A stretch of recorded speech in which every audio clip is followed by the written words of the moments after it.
Hi everyone, I'm Lindsay Heineman. This weekend I was asked if I would talk a little bit about forgiveness, and I am very happy to oblige. Forgiveness is one of those very misunderstood subjects. There's a lot of misinformation out there and assumptions that are incorrect, and so I am happy whenever somebody asks me to talk a little bit about forgiveness to kind of set the record straight. First question that people always ask is it required? Do I have to forgive? Or is it merely a suggestion? And the answer is yes, you do have to forgive. 3 times in the Sermon on the Mount, Jesus said that you need to forgive in order for God to forgive you. The first time he said it was when he was giving us the Lord's Prayer, and he says, forgive us our debtors as we forgive us our debts as we forgive our debtors. And then later on, like right immediately after that, he said that we need to forgive as our Heavenly Father has forgiven us. And then he says a third time we need to forgive so that we may be forgiven. So yes, unequivocally we need to forgive. But what does that mean? Simply put, if you are living in unforgiveness, you are allowing the hurt feelings that you have from this other person to come between you and God. It's standing in the way of you and God. It's keeping you from the closest relationship possible that you could have with God. So forgiveness would then be saying, okay, God, you handle that person. I am relinquishing my right to revenge. I am releasing my right for any sort of payback, anything like that. You're just saying, God, I'm going to let you handle this. This is not for me. Because he's the final judge. We have no right judging someone because we sin too, and we hurt people too. And so that's what forgiveness means, is you're just letting it go, letting God have it. So the next question that usually comes up is, how often do I have to forgive? If this person keeps continually hurting me, do I have to continually keep forgiving them?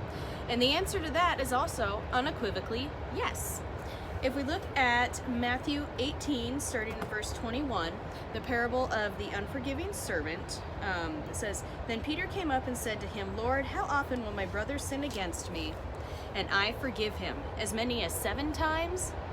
Jesus said to him, I do not say to you 7 times, but 77 times. Some translations actually say 70 times 7 times, which would be, 490? Either way, it's a ridiculously large number. None of us are sitting here with a tally book in our pocket going, oh, you hurt me, you hurt me, you hurt me, you hurt me. Well, you've reached your quota, you're done. That's ridiculous. Jesus was saying just keep forgiving. Okay, so now let's talk about what forgiveness is not. The biggest thing is that forgiveness is not condoning. You are not saying, because I forgive you, that it's okay that you just stole $3,000 from me. That is not the case. That will never be the case. All you're doing by forgiving them is saying, I'm not going to let what happened with you come between me and God anymore. I'm going to let God handle you, and I'm going to focus on Him. That's what you're saying. You are not saying that whoever hurt you, that it's okay. Another thing, I've heard multiple times that if you can't forget about it, you haven't really forgiven. That's not true. If you have someone who is repeatedly hurting you and you just forget about it and keep going back and letting them do it to you over and over again, well, that's just stupid.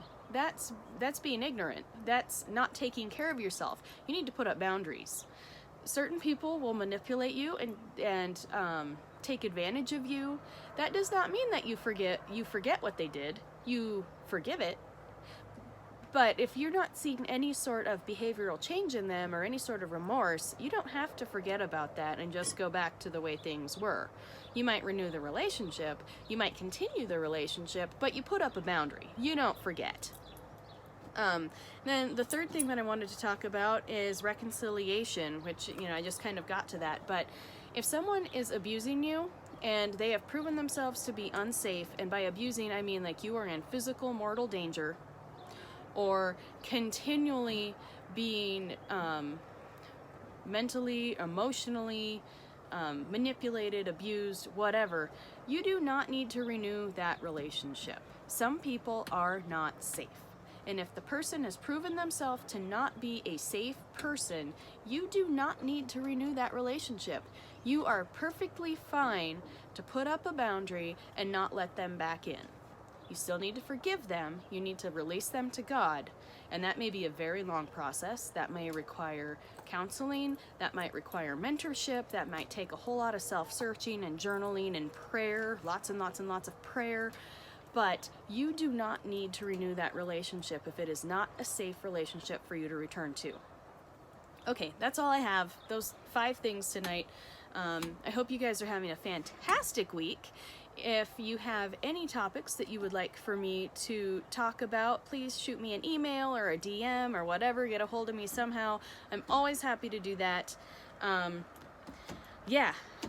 I will see you guys next time. I hope you're having a fantastic summer break. Bye-bye.